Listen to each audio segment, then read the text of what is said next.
Hey guys, আজকে চলে এসেছি তোমাদের রিকোয়েস্টেড ভিডিও নিয়ে রুই মাছের ঝোল। তার আগে বলো তোমরা সবাই কেমন আছো? আশা করবো যে যেখানে আছো খুব ভালো আছো, সুস্থ আছো।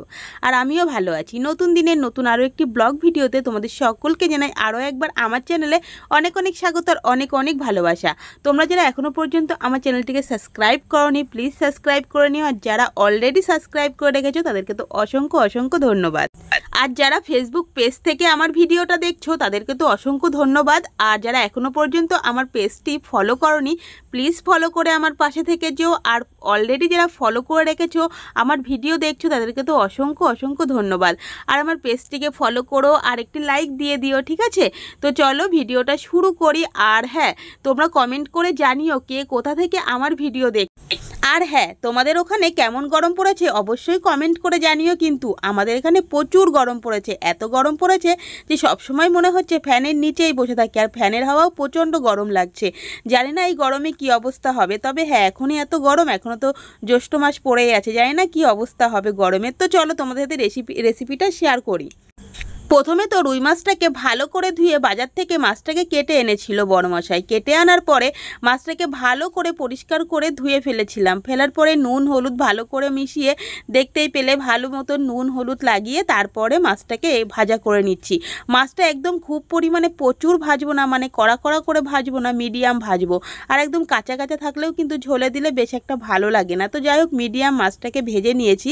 নেওয়ার পরে এবার দেখো আলু ভাজছি, মানে গ্যাসে রান্না করছি। বললামই তো প্রচুর পরিমাণে গরম পড়েছে। উনুনের ধারে এই 2 দিন ধরে যাচ্ছি না, গ্যাসেই রান্না করছি। তো এক পাশে দেখো আলু ভাজছি আর এক পাশে মাছও ভাজা করে নিলাম। তো তারপরে দেখো জিরে ফোড়ন দিলাম। আলুটাও আমার ভালো করে লাল লাল করে ভেজে নিয়েছি, নুন হলুদ দিয়ে ভালো করে ভেজে নিয়ে রেখে দিয়েছি। রাখার পরে এবার আমি তেলের মধ্যে দিয়ে দিলাম একটুখানি জিরে ফোড়ন। তো শুধুমাত্র জিরেটাই ফোড়ন দিলাম, আর কিছুই ফোড়ন দেবো না। প্রচুর পরিমাণে গরম পড়েছে। হ্যাঁ, একটা শুকনো লঙ্কা ফোড়ন দিলেও হয়, তবে এই গরমে কিন্তু শুকনো লঙ্কা আমি ফোড়ন দিলাম না, তোমরা চাইলে কিন্তু দিতেই পারো। তারপরে দেখো পেঁয়াজ কুচিগুলো দিয়ে দিলাম। পেঁয়াজের পরিমাণটাও কিন্তু খুবই কম, বেশি পরিমাণে দিলাম না। তবে হ্যাঁ, মশলাটা খুবই কম দেবো। তোমরা তোমাদের পরিমাণ মতো দিতেই পারো, কম বেশি দেওয়াই যায়। তবে আমি একটু মশলা কমই দিলাম, ঠিক আছে? পেঁয়াজগুলোকে কিন্তু আমি বেশি ভাজবো না, একটু ব্রাউন ব্রাউন কালার যেই হয়ে গেল তখনই আমি যে পেস্ট করে রেখেছিলাম মশলাগুলো, সেই মশলাগুলোই দিয়ে দিলাম। এই মশলার মধ্যে রয়েছে আদা, জিরে আর লঙ্কা, খুব সামান্য পরিমাণেই মশলা। তবে হ্যাঁ, তোমরা চাইলে একটু বেশি দিতেই পারো, মানে মাছ অনুযায়ী বা আলু অনুযায়ী মশলা দিতেই পারো। তবে হ্যাঁ, আমার মাছ আর মশলা একটু বেশি, মানে মাছ বা আলু একটু বেশি ছিল। আমরা যেহেতু বাড়িতে মেম্বার 6 জন, তারপরে 6 জনের আমি 2 বেলা রান্না করছি, দুপুরেও খাবো আবার রাতেও খাবো। তবু আমি কি করেছি, গরমে একটু মশলাটা কম দিয়েছি। এই গরমে মশলাপাতি খেতে কিন্তু খুবই ভালো লাগছে না। তারপরে দেখো মশলাটাকে আমি ভালো মতন কষিয়ে নেব। যতক্ষণ না তেল ছাড়বে ততক্ষণ আমি ভালো মতন ঢাকা দিয়ে দিয়ে বেশ সুন্দর করে কষিয়ে নিচ্ছি। দেখতে পেয়েছো তেল ছেড়ে ছেড়ে দিয়ে এসছে। তারপরে আমি কি করব, মানে কেটে রেখেছিলাম টমেটম, সেই টমেটমটা দিয়ে দেবো। তো তার আগে ভালো করে দেখো আমি কি সুন্দর করে কষিয়ে নিয়েছি। তেল ছেড়ে ছেড়ে এসছে। আসার পরে তেলও কিন্তু আমি বেশি পরিমাণে দিইনি, তোমরা তো দেখতেই পেলে কতটুকু তেল দিয়েছিলাম। তো যাই হোক, এবার আমি দেখো যে কুচিয়ে রেখেছিলাম টমেটমগুলো, সেইগুলোও আমি দিয়ে দিলাম। তোমরা যদি মানে মনে করো তাহলে কিন্তু টমেটমগুলোও পেস্ট করে নিতে পারো।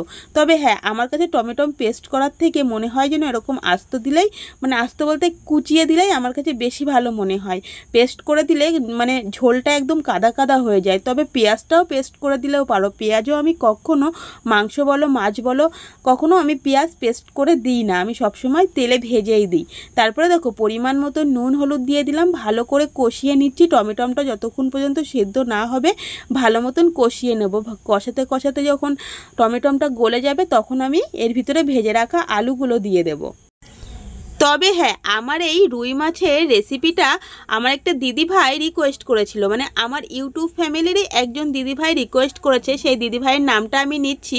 দিদিভাইয়ের নাম হচ্ছে কৃষ্ণকলি কিচেন। তো দিদিভাই, আমি যে মানে যে ইটিং শোগুলো আমি করি, খাওয়ার ভিডিও শ্যুট করি, সেই ভিডিওটা দেখেই দিদিভাই আমাকে বলেছিল যে মাছের ঝোলের রেসিপিটা তুমি শেয়ার করো। তো সেই জন্য আমিও দিদিভাইয়ের কথা অনুযায়ী, রিকোয়েস্ট অনুযায়ী আমি মানে যতটা সম্ভব পেরেছি আমি মাছের ঝোলের রেসিপিটা শেয়ার করছি তোমার সাথে। তো তুমি যদি দিদিভাই আমার এই ভিডিওটা দেখে থাকো অবশ্যই কিন্তু আবারও কমেন্ট করো। তবে হ্যাঁ, তুমি আবারও কমেন্ট করেছো আরেকটা রেসিপি শেয়ার করার জন্য।